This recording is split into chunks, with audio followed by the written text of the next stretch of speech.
681년 문무왕도 제위 21년 차인 681년 승하함에 따라 그의 장남 정명이 다음 왕위에 올라서게 되니 이가 바로 신라 31대 국왕 신문왕이 됩니다. 신문왕은 등극과 동시에 왕권을 강화하기 위한 정책들을 내놓게 되었고 그 첫 번째로 전쟁 영웅이던 상대등 김군관을 강등해 병부령에 임명하는 일이었습니다. 이는 전쟁을 통해 공훈을 세운 자들이 늘어날수록 왕권이 위협받을 여지가 있기 때문이라고 추측해 볼 수 있습니다. 그런데 자신들의 공로를 인정받지 못한다고 여겼던 귀족들은 신문왕이 강력한 인사조치를 단행하자 많은 불만이 쌓여갔습니다. 그리하여 신문왕의 장인어른 김음도를 중심으로 반란을 모의하는 움직임이 포착되기 시작하였으나 반란이 일어날 것이라고 예상한 신문왕이 사전에 김음돌 일당을 제거함으로써 반란은 싱겁게 마무리되었습니다. 더불어 신문왕의 왕비였던 김씨는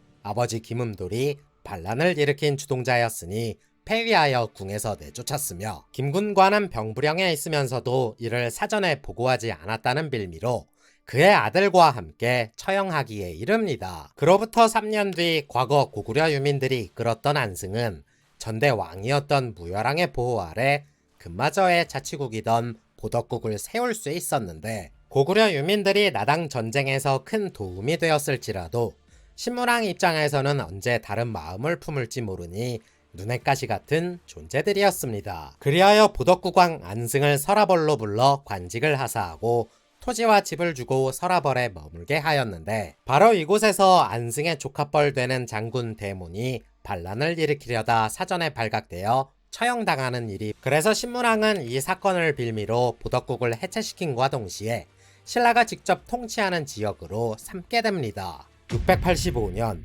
전주 일대에 완산주를 설치하며 전대 왕들이 닦아놓은 구주 오소경을 최종 확정 운영하였으며 이로써 신라의 행정구역은 모두 완성될 수 있었습니다. 687년에는 조묘를 세우고 성안왕, 진지왕, 문흥왕, 태종무열왕, 문무왕의 위패를 모시며 전제 왕권을 확립, 곧바로 진골 귀족을 약화시키고 왕권을 강화하고자 문무 관료전을 지급함과 동시에 진골 귀족의 재산이었던 노금마저 폐지하기에 이릅니다. 그리고 모든 귀족들의 힘을 빼앗고 강력한 왕권을 구축하기 위해 마지막 남은 일이 있었으니 바로 수도 서라벌을 버리고 대구 달구벌로 천도하는 것이었습니다. 비록 신하들의 반대로 무산되었으나 신문왕이 대구로 천도하려고 했던 이유에 대해서는 여러 말들이 있는 편인데 서라벌이 동남쪽 구석에 있기 때문에 통일이 된 만큼 대구로 천도를 계획하였다는 견해와 김음돌 등의 반란을 진압한 이후에도 신문왕의 왕권 전제화에 대한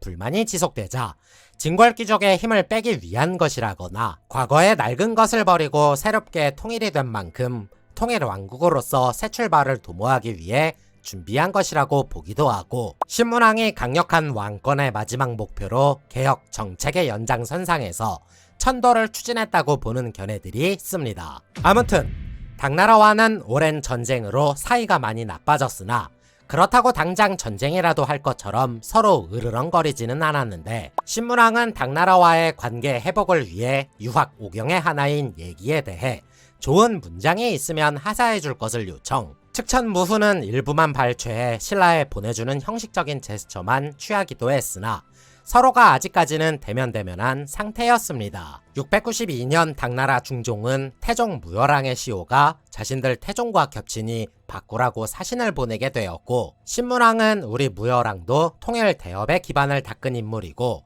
상징적으로 모셔야 하는 분이니 그럴 수 없다며 거절하는 일도 있었습니다. 결국 그해 여름 신문왕이 갑작스레 승하함에 따라 그의 장남 이홍이 다음 왕위에 올라서게 되니 이가 바로 신라 32대 국왕 효소왕이 됩니다. 효소왕이 등극할 당시 그의 나이는 6살로 매우 어렸으나 아버지 신문왕이 구축해놓은 강력한 왕권을 기반 삼아 무난한 치세기를 보낼 수 있었습니다. 신문왕 입장에서는 어린 아들을 두고 가야 한다는 것이 내심 마음에 걸렸을 수도 있지만 그가 이룩해놓은 왕권은 그 누구도 넘볼 수 없을 정도로 강력했는데 그의 사망과 관련해 갑작스러운 병사라고 보는 견해와 근친혼으로 인한 선천적인 수명이 크게 영향을 미쳤다고 보는 견해도 있습니다. 그러나 이러한 사실과는 별개로 아버지와 할아버지의 대업을 받들어 통일된 신라를 하나의 신라로 뭉치게 만들었다는 점으로 보아 신문왕의 업적은 실로 위대하다고 볼 수 있습니다.